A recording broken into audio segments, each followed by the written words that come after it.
Guys welcome back to my new vlog. हो सब ठिक होंगे। सो भोलि चाहिँ हाम्रो गुरुको बर्थडे अनि आज चाहिँ दिनभरि काम थियो हाम्रो। अनि त्यस पछाडि भित्र सजाउनु पर्ने, त्यस पछाडि लाइट लगाउनु पर्ने, त्यसको आफ्नै आफ्नै काम थियो हाम्रो। चाहिँ भित्र सजाउने, त्यो छोगाहरू मिलाउने, त्यो ठोगाहरू मिलाउने, त्यस्तो अब गेस्ट आउनेहरूको लागि त्यो ठोगाहरू मिलाउने त्यस्तो काम चाहिँ थियो। अब हाम्रो आफ्नै आफ्नै भाग गरेर राखेको थियो। त्यो कामहरू चाहिँ सकाएर होइन छोगाहरू पनि मिलाइसक्यो। अब बिहानदेखि ब्लग बनाउँछु भनेर भनेको अब पूजा थियो अनि त्यसो अरू काम पनि थियो। त्यो भनेको त्यो भएको कारणले अब मैले ब्लग पनि स्टार्ट गर्नु भएन। त्यो अब डाइरेक्ट बेलुका ब्लग बनाइरहेको छु। हामीले चाहिँ अब अन्डाहरू पनि किनिसकेको छ। अनि त्यसपछि अन्डा र करेन्ट चोचो राति पार्टी हुन्छ पार्टी झिस्काएको गाइस। अब अन्डा कतिवटा हामीले 7-8वटा किनेछ अन्डा। त्यसपछि करेन्ट 7 प्याकेट किनेछ।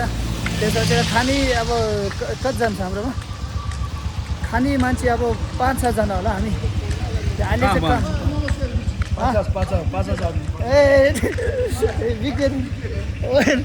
मेरो फ्यानहरू 5जना छ होइन।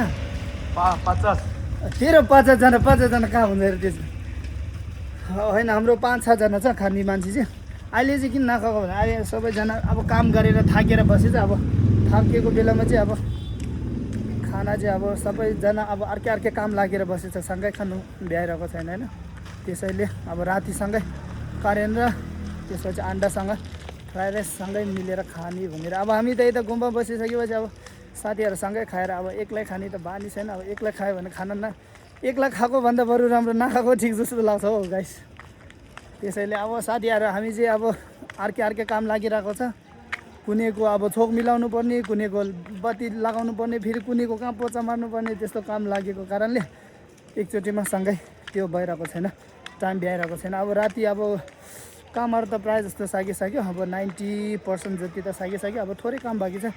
त्यो सकाइसक्यो पछाडि क्लास लाग्छ। अब क्लास लागेपछि क्लास उठेपछि त्यस पछाडि पुरा फ्री हो। सो गाइस हामीले यतामा रिम्बुचीको त्यो फोटो र त्यसमा त्यो के लेख्नुपर्ने त्योहरू लेखेर यस्तो पोस्टर बनाएर यतामा झुन्डाइराखेको छ। आज एउटा के भन्छ अरे ब्यानरहरू पनि छ हाम्रोमा।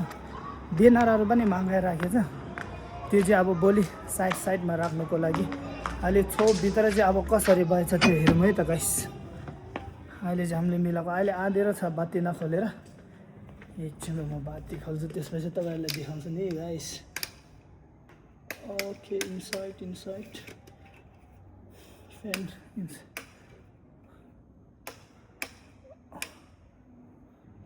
त्यो धेरै त भन्नु पर्दैन।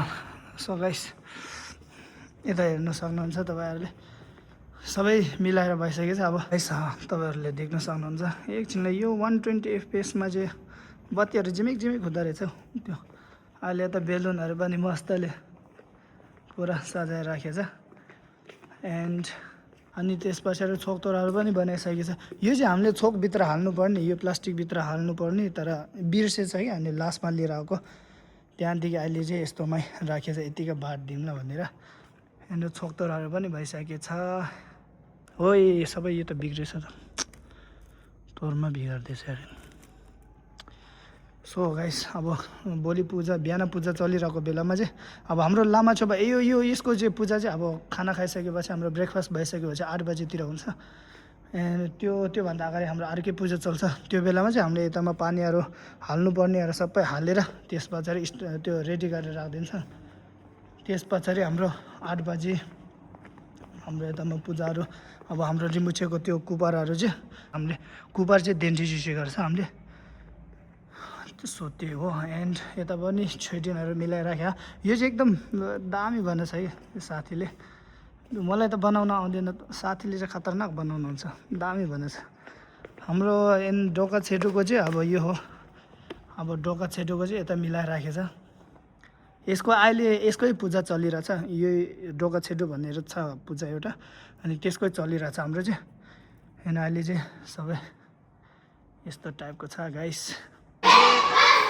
क्लास एलकेजी क्लास हो यो चाहिँ। अहिले लुगा त्यो भएर रोनाल्डो र मेसी अरे न पानी परेर सबै किचर भएछ हो गाइस। हाम्रो यतामा त पुरा किचर भइरहेछ। यो चाहिँ क्लास गर्नहरू भयो हाम्रो बाहिर यति धेरै छ। अहिले सबैजना पढिरहेछ अहिले यो चाहिँ क्लास 2 भयो होइन लुगा नसुकेको कारणले गाह्रो छ गाइस पानी परिरहेको बेलामा भाइहरूले लुगा धुलाएर तनावमा छ यता पनि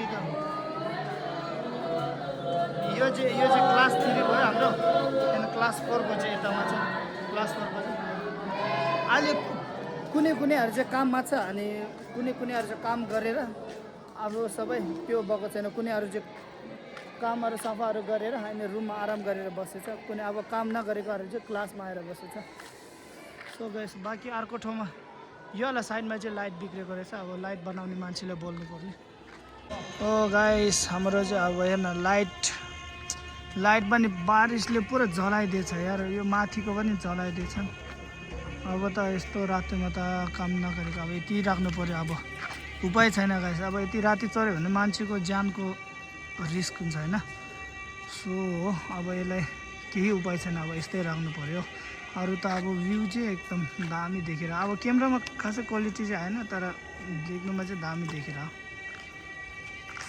गुड मर्निङ गाइस स्वागत छ सबैजनालाई भ्लगको दोस्रो दिनमा म पनि भर्खर पूजाहरू सघाएर ब्रेकफास्टहरू गरेर रुममा आएर बसेको अब 8 बजी अब हाम्रो मेनवाला पूजा चाहिँ सुरु हुन्छ गुरुको बर्थडेको लागि चाहिँ अब मैले पनि आफ्नै लुगाहरू सबै लगाएर आएको अब एकछिन त म बाल्कनीमा यता आएर बसेको अब त मुनि गएर हेरौँ न गाइस के अवस्था रहेछ हो गाइस अब के हुन्छ अरे केकहरू पनि आइसक्नु भएको रहेछ अनि गुरुको ब्यानर पनि लागिसकेको छ हाम्रो यो चाहिँ क्या दामी भन्ने छ यो गुरुको यो चाहिँ यस्तो माथि सरर गरेर तानेर त्यो गर्नु मिल्दो रहेछ अरू केक जस्तो छ सो गाइस अब बाच्चाहरू पनि लाइन लागिरह भएर अब मेहमानहरूको लागि पनि सबै बनाइसकेको छ अब बाच्चाहरू पनि उता भएर लाइन लागेर अब खाना रे गाइस अब खानाहरू हानिसके पछाडि खानाहरू सबै हानिसकेपछि बच्चाहरू पूजा हुन्छ त्यस पछाडि के हुन्छ अरे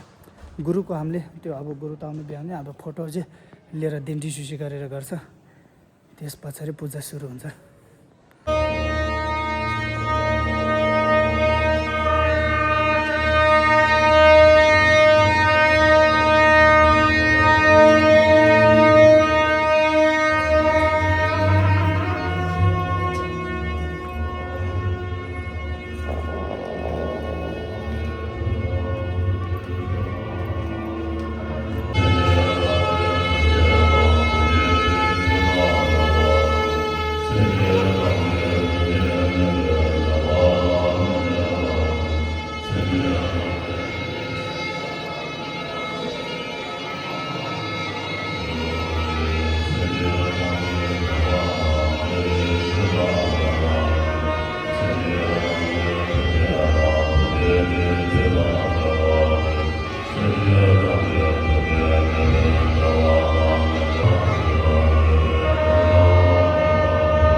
गाइस हाम्रो चाहिँ फाइनली पूजाहरू सक्यो अनि यतामा हाम्रो मेहमानहरू पनि गइसक्नु भएको छ। अब यतामा केकहरूको लागि लाइन लाग्यो।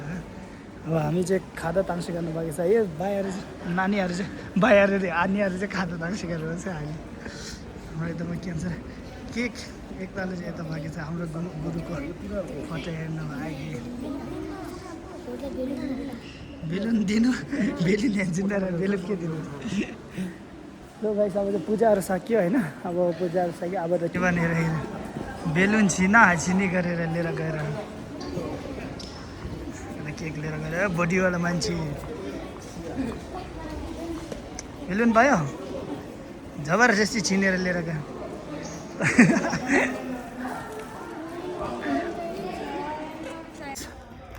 त हाम्रो के भन्छ अरे हाम्रो अब पूजाहरू पनि सक्यो। गुरुको बर्थडे एकदम दामी गयो। धेरै गेस्ट आउनुभएको थियो। अब पानी परिरहेको कारणले अब कुनैहरू यता बसेछ कुनैहरू चाहिँ गइसकेको छ। अब कुनैहरू चाहिँ आइरहेछ। अब पूजा त सकिसक्यो तर पनि केही मेहमानहरू आइरहेछ यतामा दर्शनको लागि। एन्ड पूजा एकदम राम्रो गयो अनि गेस्टहरू पनि आउनुभएको थियो अनि अर्को गुम्बाबाट गुरुहरू पनि आउनुभएको थियो अनि उहाँहरू सबैलाई धेरै धेरै धन्यवाद। अनि लु त गाइस अब यो ब्लगलाई चाहिँ यहीँ एन्ड गरौँ है त। अब तपाईँहरूलाई ब्लग राम्रो लाग्यो भने लाइक कमेन्ट सेयर गर्नु होला अनि च्यानलमा नयाँ हो भने तपाईँहरू सब्सक्राइब जसरी पनि गर्नु होला गाइस। भेटौँला एउटा नयाँ ब्लगमा। Bye bye guys.